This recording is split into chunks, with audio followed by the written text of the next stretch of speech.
భృగు మహర్షి ఎవరు? 9 మంది మునులే, 9 మంది. అందులో భృగు మహర్షి ఒకడు. భృగు మహర్షి తపస్సు చేస్తూ ఉంటాడు. రాక్షసులకు దేవతలకు యుద్ధం అయితే రాక్షసులు వచ్చి భృగు మహర్షి భార్య దగ్గర శరణు వేడతారు, అభయహస్తం ఇస్తారు. అప్పుడు నారాయణుడు అంటే తెలుసు కదా, వచ్చి వాళ్ళని వదిలిపెట్టు అంటాడు. నేను వదిలిపెట్టను. ఆయన బిడ్డ ఎవరు? శశీదేవి. ఈ భృగు మహర్షి కడుపులో పుడుతుందా ఆమె. అయితే ఆయనను పెళ్లి చేసుకుంటా, వేరే వాళ్ళని పెళ్లి చేసుకున్నా. అయితే ఈ చక్రవర్తి ఆమె కథం అయింది. తర్వాత వాళ్ళకి ఎత్తాడు. ఒడిశానా ఆమె తపస్సు వద్ది, నేను నిన్ను చేసుకోనని ఇలా తపస్సు పోతాను. ఇది భృగు మహర్షి. పరశురాముడు ఎవరు కొడుకు? పరశురాముని తండ్రి. పరశురామునికి 4 కొడుకులు. అయితే పరశురాముడు తపస్సులో కూర్చుంటే ఆయన నీళ్ళకు పోయింది. వీళ్ళు ఎక్కడ తపస్సు చేస్తారో అక్కడ గంగ వారినట్టే పాడుతూ ఉంటారు. అయితే మునుపడితే తొందర యాదకులు మైండ్ పనిచేయాలి. గంధర్వులు ఒక లేడీ వేషం మీద భార్యాభర్తలు ఇద్దరు వచ్చి ఆడుతూ ఉంటారు. ఆమె ఏం చేస్తుంది? అబ్బాయి బాగా ఉన్నాయి జంగాలు ఎన్నడూ కనవలేదు ఇసంటి అని నిలబడి చూస్తాను.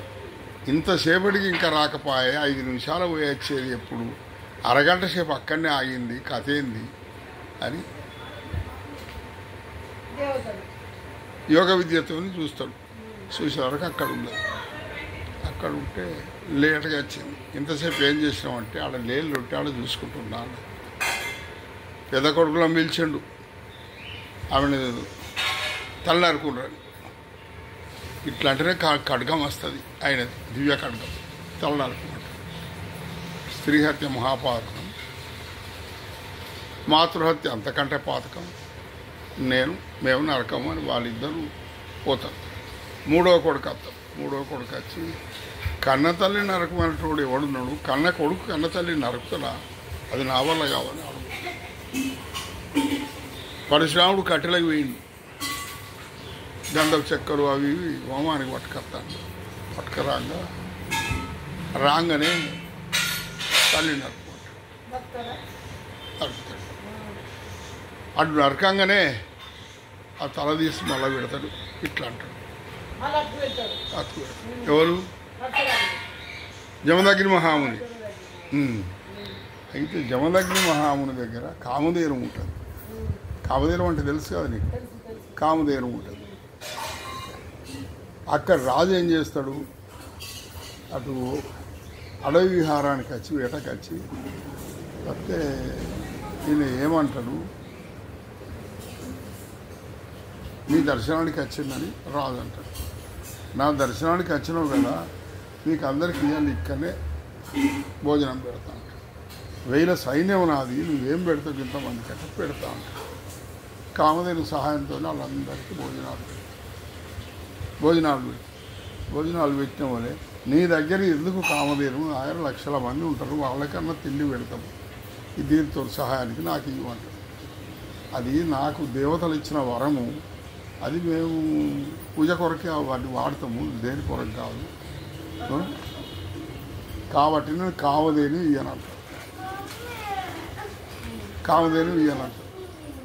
సైన్యాలు తీసుకొచ్చి దాన్ని గుంజుకపోవడానికి ప్రయత్నం చేస్తే కామధేను ఎన్నో లక్షల మంది సైనికులు అవి ఉద్భవించింది.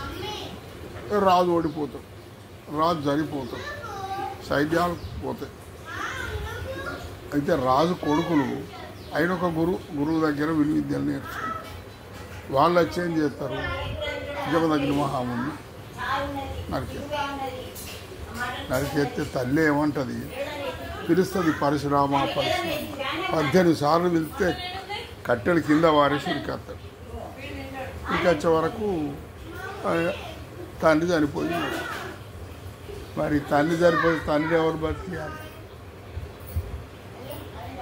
చనిపోయిన కూడా 18 పర్యాయాలు ఈ మన రాజ్యమంతా తిరిగి ఎక్కడ రాజులను లేకుండా చేసి పారేస్తారు.